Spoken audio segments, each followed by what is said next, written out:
E aí galera, a Garota Marvel e Serpente da Lua são duas das telepatas mais poderosas da cultura pop e já se encontraram algumas vezes, como por exemplo quando se uniram com Charles e Psylocke para aumentar a resistência mental das pessoas da Terra durante a Guerra Infinita, e também em Quasar numa breve batalha com Charles protegendo a mente dos seus aliados e a Serpente os dela usando a Joia da Mente. Por isso, teve que entrar numa luta mais corpo a corpo com a Jean e a Psylocke. Para hoje vamos fazer uma batalha diferente, vou mencionar vários feitos mais ou menos semelhantes e vocês vão avaliar para ver quem é a melhor. Lembrando que são heroínas com décadas de história, por isso não dá para mostrar todos os feitos num único vídeo. E claro, elas podem ser muito mais poderosas do que veremos aqui. Outra coisa é que vários feitos da Jean já foram mencionados aqui no canal, mas vou ter que mencionar de novo porque estão entre os melhores e mais parecidos ou equivalentes aos da Serpente da Lua. Então não tem como deixar de fora.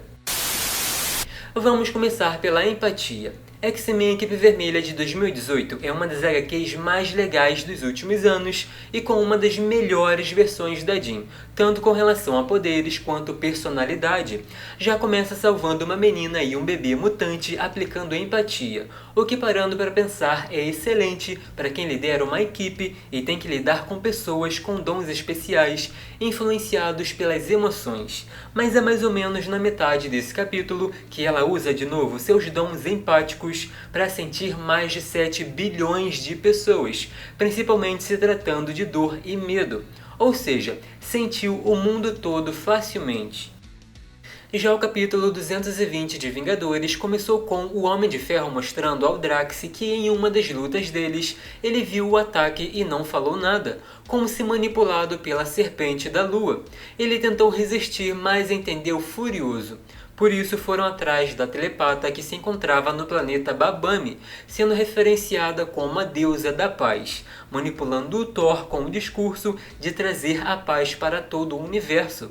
De repente sentiu uma onda de energia mental como um grito, milhares de pessoas no centro da cidade em pânico pela chegada do Drax. A moça estava controlando e dando sugestões à mente de 92 milhões de pessoas, e para lutar contra os Vingadores, teve que liberar esse controle. No fim, Thor viu que foi manipulado e a levou para ser julgada pelo Odin, já que se dizia uma deusa da mente. Construtos e forma psiônica. Por volta do capítulo 11 de Guardiões da Galáxia de 2019, a equipe buscava um aliado meio diferente, que era a reencarnação do Magus. Para ser mais claro, a Igreja Universal da Verdade tinha retornado e foi liderada pelo Patriarca. Alimentada pelos propulsores de força vital, conseguiram ressuscitar o Drax e usar um exército de clones dele para alcançar seu objetivo, que era matar a morte. Por um momento, a Serpente da Lua ficou estranha, mas ela queria saber se era mesmo o Drax ou apenas clones. Facilmente lendo suas mentes, a poderosa heroína criou dragões capazes de cuspir fogo e derrubar vários inimigos ao mesmo tempo. Os efeitos eram bem bonitos e enquanto voava, os dragões a seguiam, obedecendo seus comandos como uma extensão da telepata. Jean também pode criar construtos e até recriar o próprio corpo, mas como a serpente dá um show usando as chamas, vamos falar da primeira vez que a Ruiva uniu sua telepatia e telecinese, entrando numa forma de pura energia psiônica.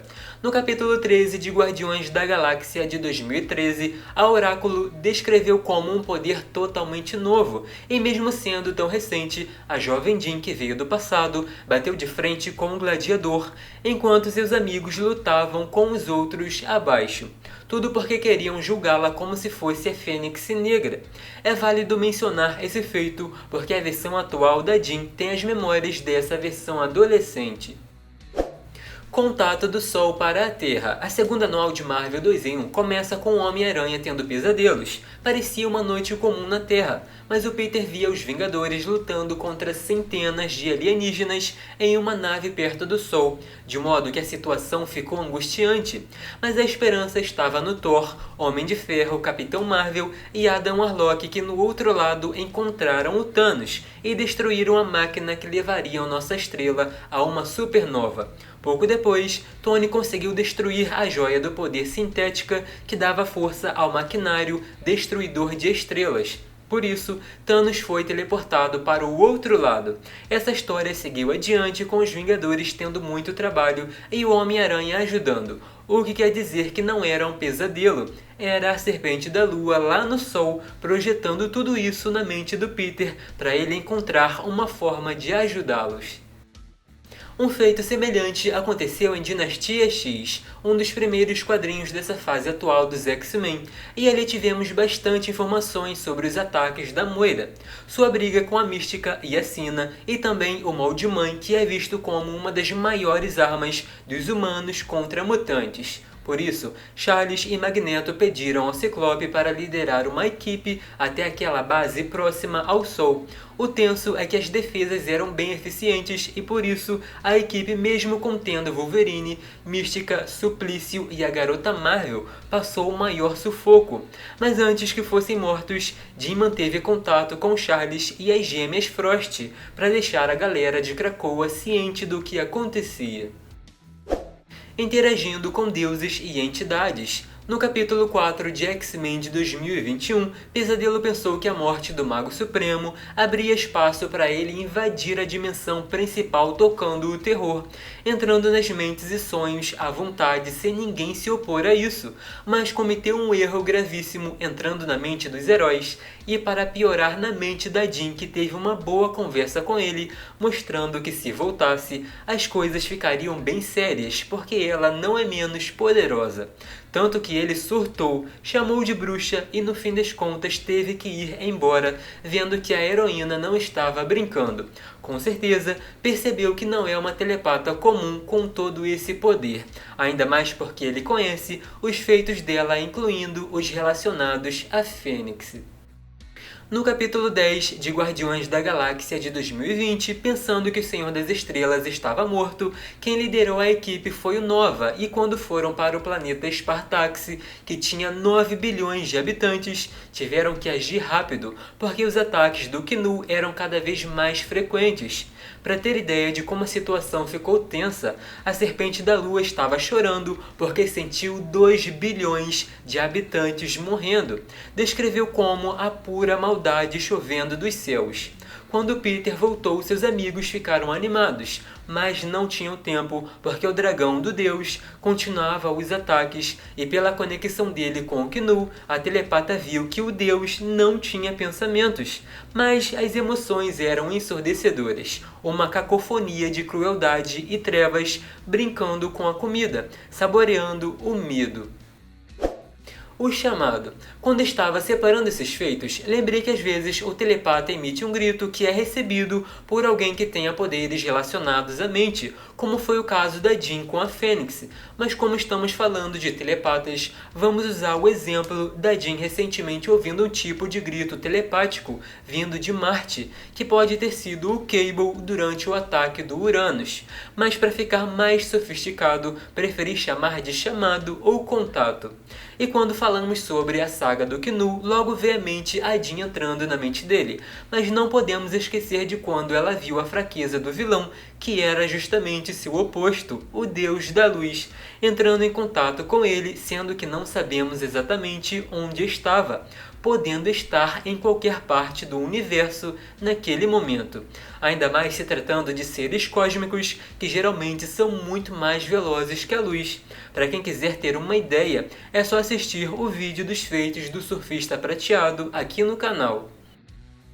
E no capítulo 143 de Defensores, podemos ver a Serpente da Lua mais vulnerável, comentando sobre batalhas internas e a eficiência do treinamento para se acalmar. Além disso, teve um momento bem interessante dela falando sobre uma avaliação a nível molecular para descobrir a causa da sua dor física.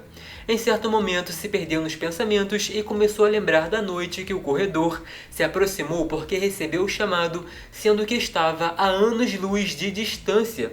Os dois viajaram pelo universo, com ele mostrando as belezas da liberdade, até que ela pediu para voltar para casa, não gostando de saber que ele sabe quando civilizações vão morrer por coisas como uma supernova, e mesmo assim não faz nada para impedir.